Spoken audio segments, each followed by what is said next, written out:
Hello everyone, and today we are going to discuss a Transformers character that I really love.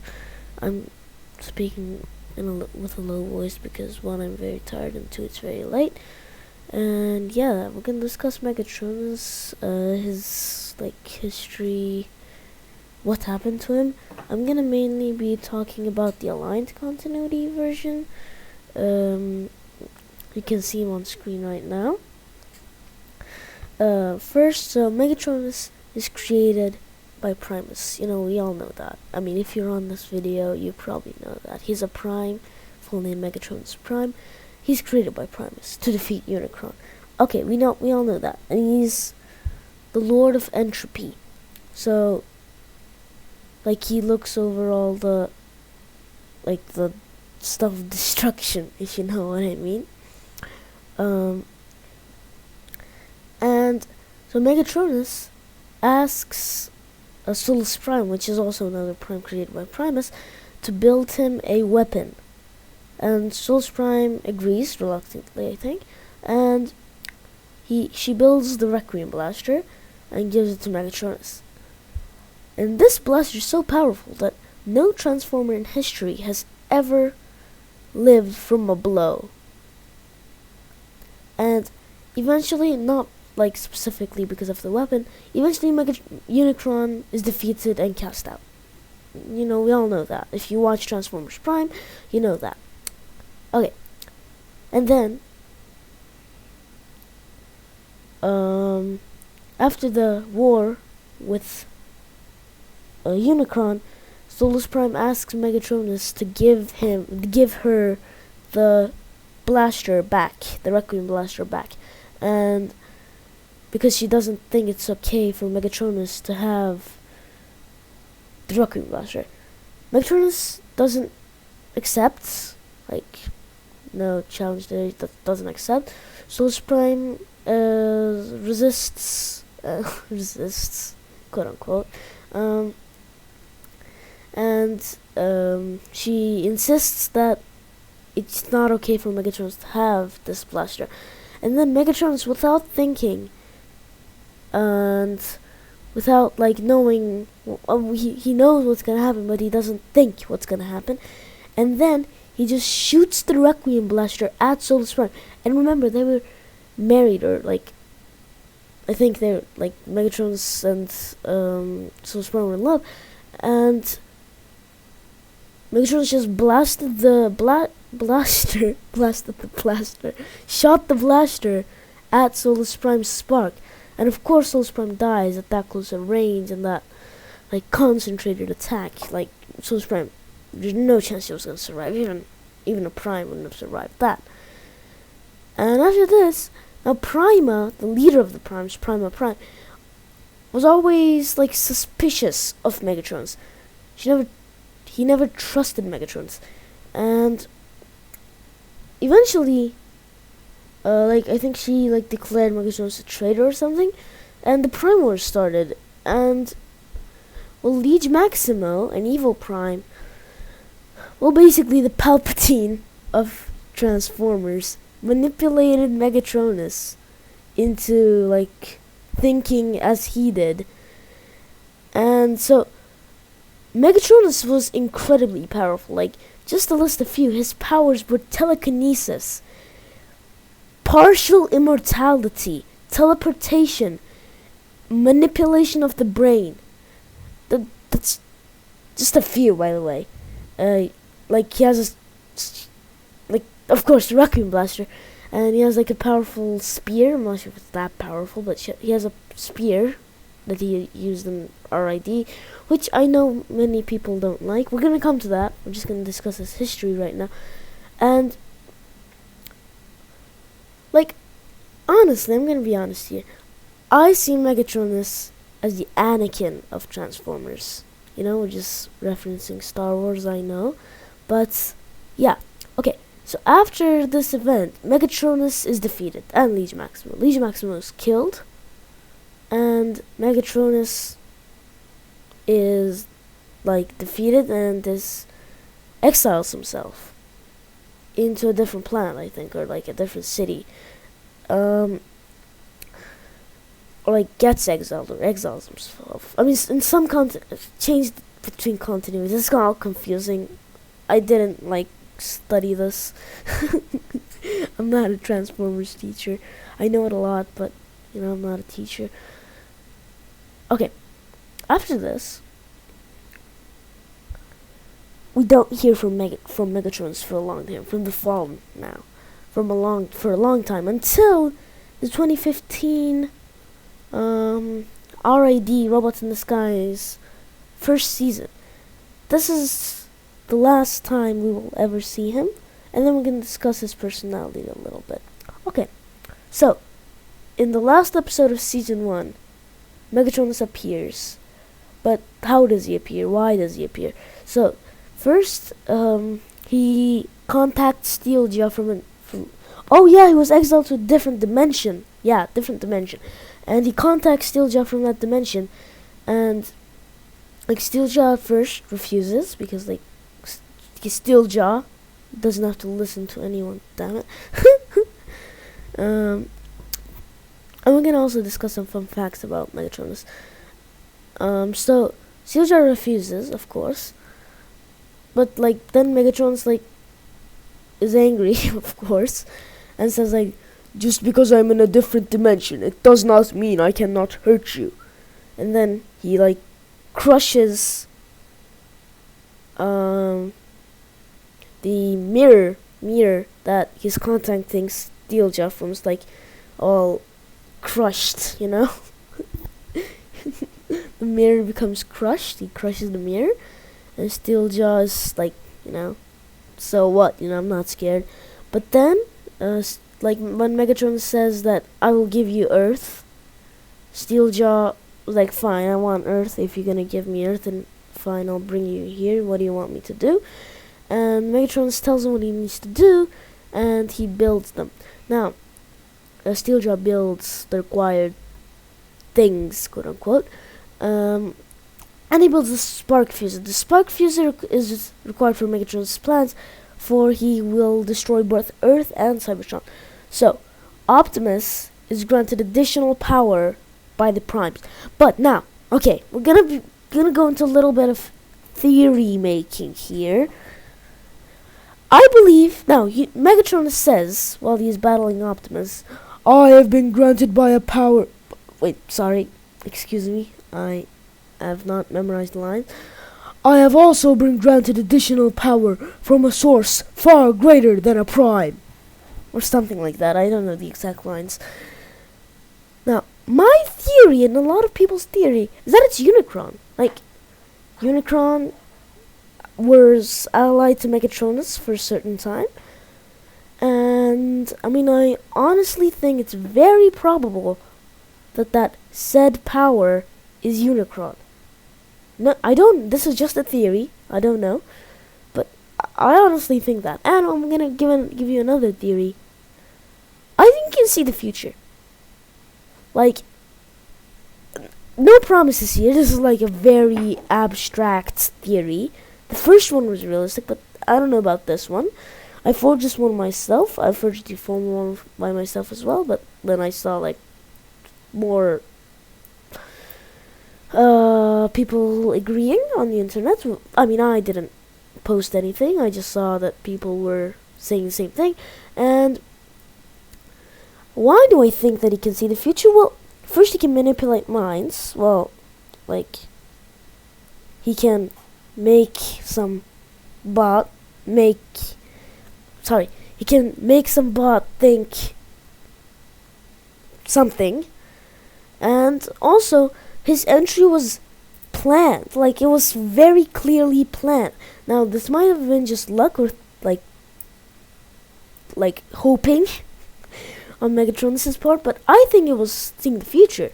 Because, like, when you enter, not everyone is already lying on the ground, barely conscious, like, he knew Optimus was gonna try to end the threat before it began and jump on the ground space dimension bridge thing and explode it, and like, there's no way he could have thought that, you know? Like, no way. I don't think so, at least. Or maybe it's just luck. That's also a possibility. But I believe he saw the future, you know? I just believe that. You may not. It's your problem. I mean, it's my problem. It's both of our problems. Couldn't think about that theory. And, okay. Let's get into the other continuing of the trilogy, Megatronus trilogy. I haven't read the novels, by the way, so if there's any mention of him there, I don't think there is, but if there is, I'm sorry, I didn't read the novels. I'm reading one. I'm reading Exodus. I will try to analyze it if I have time. But okay, so let's continue.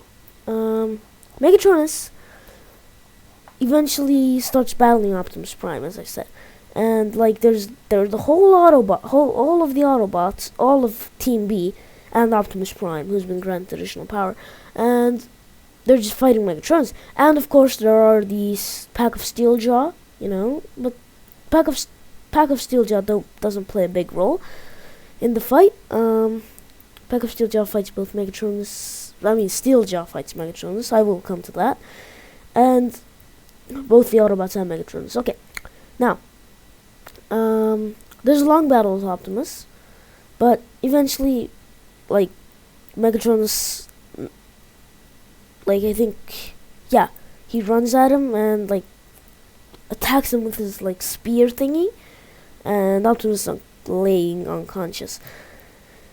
And yeah, after this, I think that's all. I think, yeah, okay. And then Steeljaw comes up and like says, "When am I gonna have my Earth?" And Megatron says, "I don't know why you would want a pile of dust." And Steeljaw asks, like, "What do you mean a pile of dust? It's like a flourishing planet." And Megatron explains his plan, and Steeljaw bursts into rage. Like, he is infuriated when he hears that he's gonna destroy Earth. Like, he's mad. He's real mad. He rushes Megatronus, but he just, like, Megatron's, like, not even scared. He just pulls his hand, and, like, Steeljaw is forced to stop because the Force is with Megatronus. Always. Yes. That's how it works. It's not telekinesis, it's the Force. Yeah. Yeah, definitely. He's force pushing Steeljaw. Yes. No, it's just telekinesis. I'm joking. Okay. After Steeljaw is like cast out. Yeah, he's not killed. Yeah. Okay. After Steeljaw is cast out, Bumblebee like revives Optimus somehow. Like, this is just another, like, Bumblebee getting his voice box and not dying thing. I don't know how it works. You don't know how it works. I can't talk. The directors don't know how it works. No one knows how it works, you know? It's just, like, it's Hasbro being Hasbro. Like, it's like Disney being Disney. And yeah, I mean, eventually the battle continues, of course, and so Bumblebee, Sideswipe, and Strongarm discover a new tactic to fuse their Decepticon hunters and make, like, cool armor and powerful armor. And they also, like, trade, like, imagine Optimus's sword, or Decepticon hunter, or Star Saber, or whatever, and eventually they, like, chain it, because like a Decepticon hunter becomes whatever you imagine it to be, and they make it Optimus's Star Saber like Decepticon hunter, and it's finally enough to create the armor and like upgrade their weapons and armor, I think. Yeah, and then like they just burst Megatronus, sorry, not Megatron. And you know, it's just a short burst, not enough. And then Bumblebee realizes a tactic and tells Optimus to lure Megatronus. Sorry again, I made the mistake. under the Statue of Liberty. This is happening near the Statue of Liberty, by the way. And eventually that happens, and a few Autobots, Sideswipe, Windblade, and Drift, I think, cut off the arm of the Statue of Liberty, and it falls directly onto Megatronus' head. And you know what happens? Absolutely nothing. He's that powerful. And he lifts the arm with ease, he basically says, "You underestimate my power." That's the shortened version of his speech. I think, let me remember what he's saying. Okay. Yeah. I lived years in exile, something, and I will not be denied. That's what he says, yeah. It's basically, "You underestimate my power." In the middle, yeah. And then Bumblebee, Sideswipe, and Strong Arm now set up a more longer and constant. That's just double tense. No, sorry. That's not grammatically correct. Set up a longer, more concentrated attack. And burst and thing on Megatronus with their unified Decepticon hunters. And Megatronus resists a lot. Any normal bot, even Optimus Prime in my opinion, would have died in mere milliseconds, probably. I'm not sure. I wasn't there, I couldn't feel how strong it was, but Megatronus resists for at least 20 seconds. And it's basically the same pain that Anakin endured while he was burning. Yeah, I think we made a connection here. Definitely, I think I could... Yeah, I think we saw some interesting connections. And Megatronus dies. Megatronus is dead. He is made into dust. He's blown into dust. There's just a massive gap in there. There's nothing, basically. Oh, and Megatronus can teleport. I forgot to tell you that. Megatronus can teleport. Now, let's discuss more about Megatronus as a bot. Not what he did. Megatronus was always acting suspicious. This is why the leader of the Primes, Prima Prime, didn't trust Megatronus. She didn't... Wait. It's not a she, it's a he. But he looks like a she. If you ever seen Prima, he looks like a she. I don't know, man. And Prima never trusted him. And Prima didn't like him. And Prima wasn't surprised when he killed Solus Prime. Megatronus was devastated when he came to notice what he had done and how permanent it would be. He just killed the love of his life. That's a big deal, Megatronus was sad. He was devastated. And so the Prime Wars had a big influence on Megatronus. It changed his personality. The Great War changed Optimus's personality. He was more he thought more like Unicron. I think. I'm not sure, but he thought more like Unicron. I don't have anything more to say about him. He's just a very powerful, suspicious, and very moldable into whatever Liege Maximo really wanted. And fun fact, Megatron named himself after Megatronus. His name was Megatronus. Megatron's name used to be Megatronus. And then the fans shouted Megatron, Megatron, Megatron. And Megatronus, not the fallen Megatronus.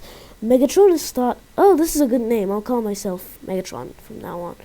And not the Megatronus on screen, the Megatron that we all know from Transformers Prime, like the leader of the Decepticons, not the first Decepticon. Okay, another last fun fact, and then I'll end the video. When Megatron took an arm to use the Forge of Souls Prime in the Transformers Prime show, it was actually not Sentinel Prime's arm. It was going to be Sentinel Prime's arm. It wasn't Megatronus' arm, but it was Liege Maximo's arm. And Sentinel Prime wasn't even a real Prime. It was just a name granted to him by the Council. And yeah, that's all I have to say about this glorious character. I love this character. That's all I have to say for him. I like him. He's my favorite character, as I said. And yeah, I hope you liked the video. If you did, please like the video. If you have any extra theories to expand upon my theories, or completely new theories about this character, please tell me in the comments. And that is it. Thank you for watching. Goodbye.